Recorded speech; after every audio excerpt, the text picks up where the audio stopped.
संसद के मॉनसून सत्र में आज भी विपक्ष और सरकार के बीच तीखी नोकझोंक देखने को मिली। विपक्ष ने नीट पेपर लीक, महंगाई, बेरोजगारी और कानून व्यवस्था जैसे मुद्दों पर सरकार को घेरते हुए चर्चा की मांग की। हंगामे के कारण लोकसभा और राज्यसभा की कार्यवाही कई बार स्थगित करनी पड़ी। सरकार का कहना है कि वह सभी मुद्दों पर चर्चा के लिए तैयार है, लेकिन विपक्ष सदन नहीं चलने देना चाहता। वहीं विपक्ष का आरोप है कि सरकार महत्वपूर्ण सवालों से बच रही है।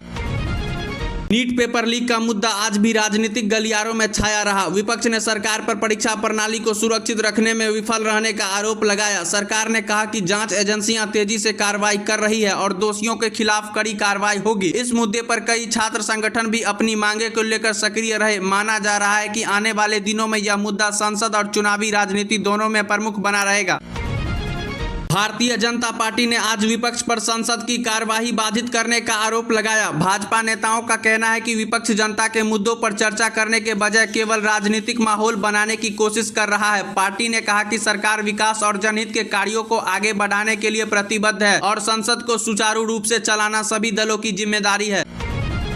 कांग्रेस ने महंगाई, बेरोजगारी और शिक्षा व्यवस्था को लेकर केंद्र सरकार पर निशाना साधा। पार्टी नेताओं ने कहा कि जनता से जुड़े मुद्दों पर सरकार को स्पष्ट जवाब देना चाहिए। कांग्रेस ने यह भी कहा कि युवाओं और किसानों की समस्याओं को प्राथमिकता दी जानी चाहिए। सरकार ने इस आरोप को राजनीति से प्रेरित बताया।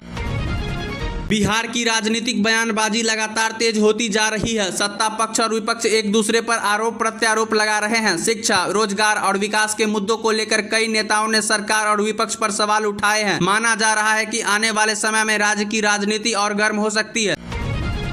देश के कई राज्यों में चुनावी तैयारियां तेज हो गई है। सभी प्रमुख राजनीतिक दल संगठन को मजबूत करने और कार्यकर्ताओं के साथ बैठकें करने में जुटे हैं। साथ ही जनता के बीच अपनी पकड़ मजबूत करने के लिए जनसंपर्क अभियान भी चलाए जा रहे हैं। आने वाले महीनों में चुनावी गतिविधियां और बढ़ने की संभावना है।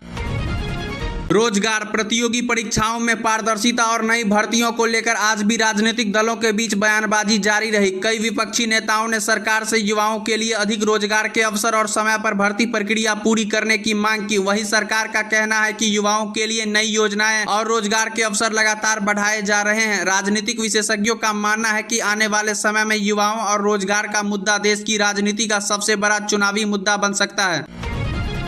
देश के कई राज्यों में क्षेत्रीय राजनीतिक दल अपने संगठन को मजबूत करने और आगामी चुनावों की तैयारियों में जुट गए हैं। कई दलों ने कार्यकर्ताओं के साथ बैठकें की और जनता के बीच पहुंच बढ़ाने की रणनीति तैयार की। वहीं कुछ राज्यों में संभावित गठबंधन और सीटों के बंटवारे को लेकर भी चर्चा तेज हो गई है। माना जा रहा है कि अगले कुछ महीनों में कई राज्यों की राजनीति में बड़े बदलाव देखने को मिल सकते हैं।